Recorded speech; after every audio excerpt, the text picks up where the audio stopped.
Hi, today we will install a Formula bandsaw, in this case the S640P with a 9 horsepower motor. The machine arrives wrapped in plastic as you see, with the motor and parts boxes secured inside the wrapping. The table is also separated from the machine here, and it should be noted that you will find it extremely helpful to have an assistant help with this project. You'll want to start with the motor install first. A scrap block of wood here helps support the bulk of the weight while we situate things. And the motor, though boxed separately, is pre-wired to the machine, so all we have to do is bolt it in place. Here you can see my young Padawan helping me guide the motor and hold it while I run the belts around the pulleys and get the bolts situated in their proper holes.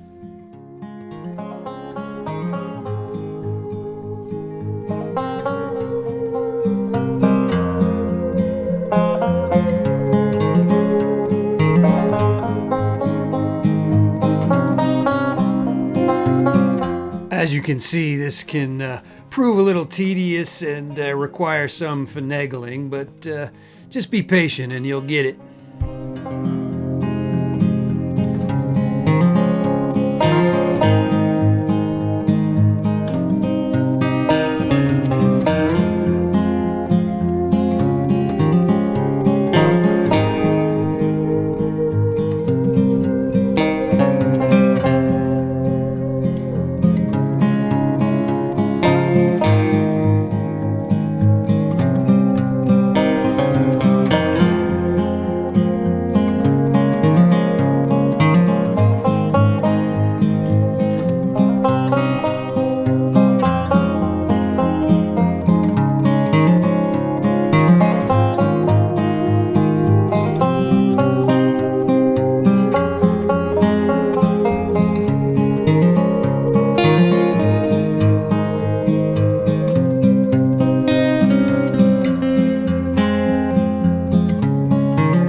Once we have the motor nearly set in place, I like to make sure the belt is properly tensioned. I pretty much do this by feel most of the time, and I look for about a 1/4 inch deflection with moderate pressure. Ultimately, the best test is to start the machine and listen. If it squeaks too much at startup, then add some tension until you get it just the way you like it.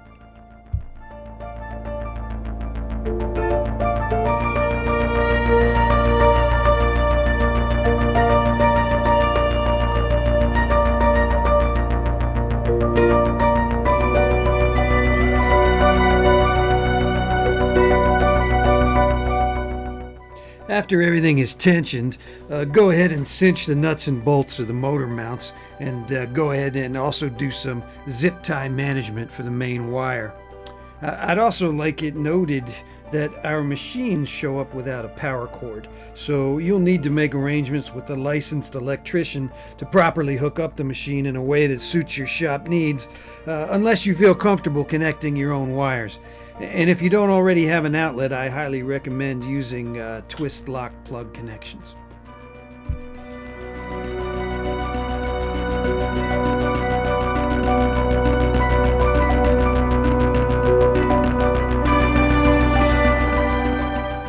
Next, we will install the table. This is pretty straightforward. Here we just need to seat the trunnions in their cradles and cinch up the bolt that holds everything in place. This is the same bolt which is loosened whenever you want to tilt the table.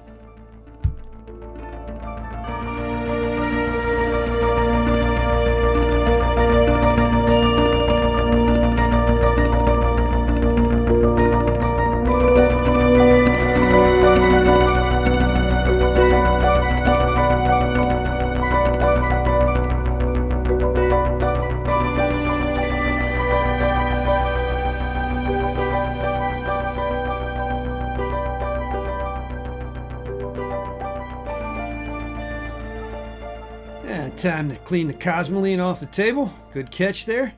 And I also teach my young Padawan how to use a rag.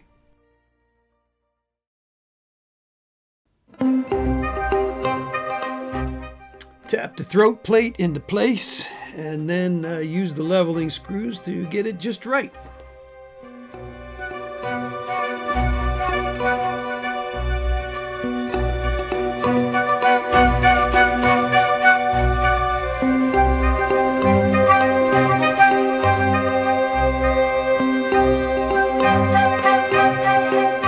The second E-stop gets bolted to the table's edge.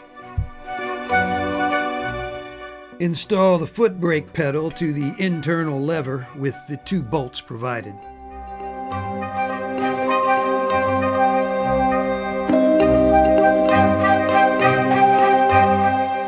Next, we slide the fence into place and install the other parts that were shipped loose, namely the guidepost lock knob and the lower blade guard.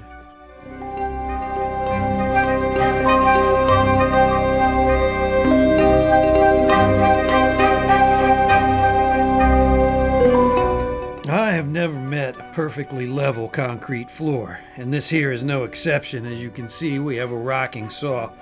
You are provided with 4 leveling bolts, the 3 with heads and the 1 that can recess. I generally only need to pick 1 corner, preferably one of the rear corners to stop the rocking. But if your floor is really bad and you need to or want to use a leveler on all 4 feet, then the recessed one gets used where the door opens.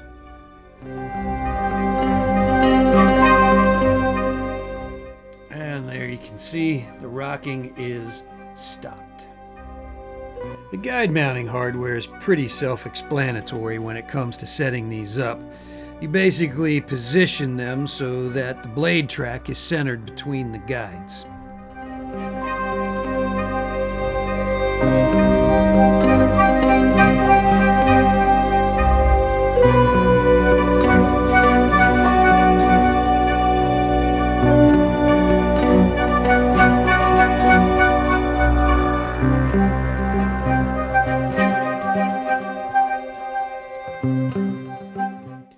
Here you can see me tensioning and tracking a blade as we get ready to make some test cuts.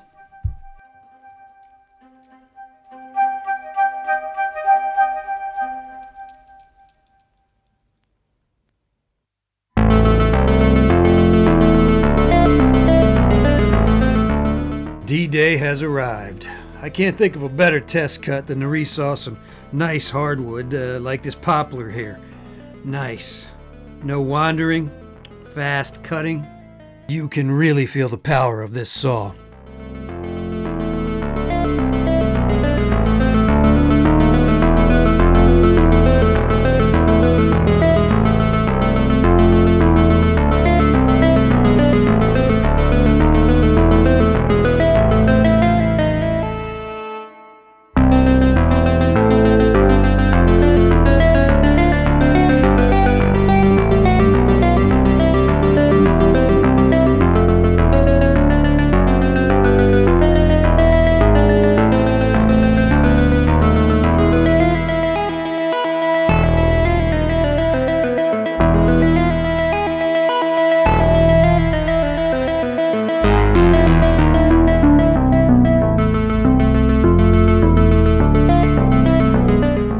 Look at those clean, fresh cut surfaces and great book matches. Poplar is really an underrated wood. Our young Padawan resawing his first board. Yeah, looking pretty good. Good concentration, nice form. Yeah, I think he's gonna work out.